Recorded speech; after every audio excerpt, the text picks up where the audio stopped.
خو د الله رسول یو مشفق انسان و، د دې امت تربیت یې کوو. ویل دا ضرور کلمات چې وایي الله به دله جواب درکوي. دویمه دا ده که ناجوړه وي او دا دې وویل او مړ شو په دې بیمارۍ کې نو لم تطعمه النار، دا الله نبی فرمایي دی به چرته د جهنم اور مسه نه کي. خو یو صحیح حدیث کې یو وظیفه ده او دا د الله د رضا لپاره یاده کې ورځ کې 15 ځله وایي او ډېر د خوشحالۍ حدیث دی.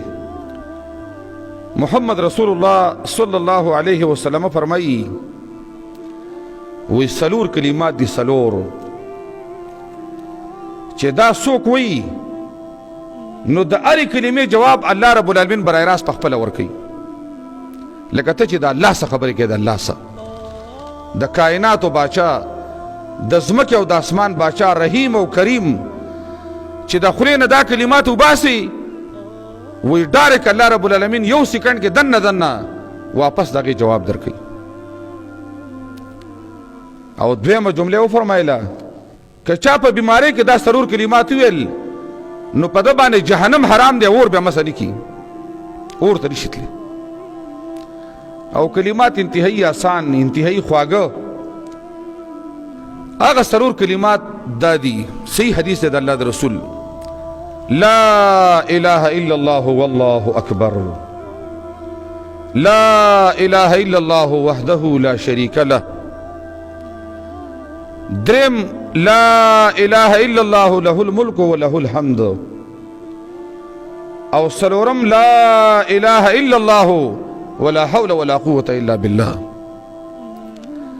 وسنا الله نبی فرمایي چې کله یو مسلمان مؤمن دسی وایي چې لا اله الا الله والله اکبر، نشته دی بل اله، نشته دی حقدار د بندګۍ، نشته دی بل معبود سوا د یو الله نه، او الله د ټولو نه لوی دی.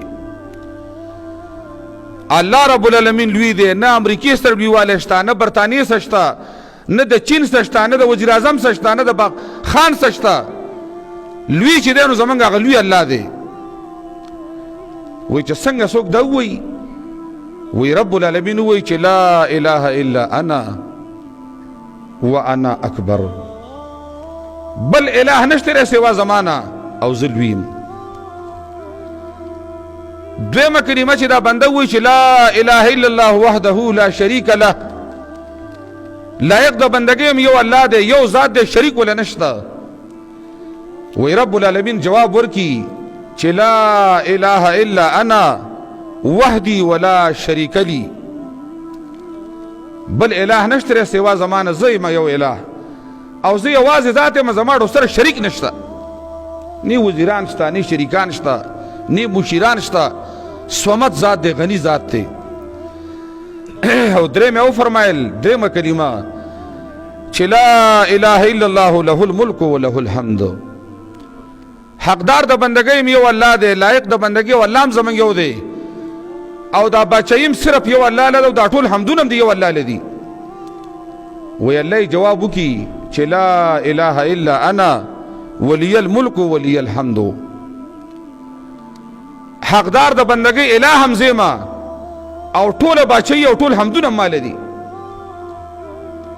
او چې دا وی لا اله الا الله ولا حول ولا قوة الا بالله، نشته دی بل اله سوا د الله نه، او نشته بچ کېدل د ګناه نه، نشته طاقت د نیکۍ مگر د الله په مددي. وی الله فرمایي چې لا اله الا انا ولا حول ولا قوة الا بي. دا کلمات دي ډېر انتهایی آسان دي، ځکه دا کلمه خو موږ یاد کړې ده. لا اله الا الله خو چاله ورځي، خو لا اله الا الله والله اکبر، لا اله الا الله وحده لا شریک له، لا اله الا الله له الملك وله الحمد، او لا اله الا الله لا حول ولا قوة الا بالله. دا هرې جملې جواب رب العالمین تعالی درکوي. او دویمه دا ده که کوم مریض چېرته په مرض کې دا وویل او دی مړ شو نو د الله نبی فرمایي ډایرک جنتي دی، اور ته به لاړ نشي، اور په الله بند کړی دی.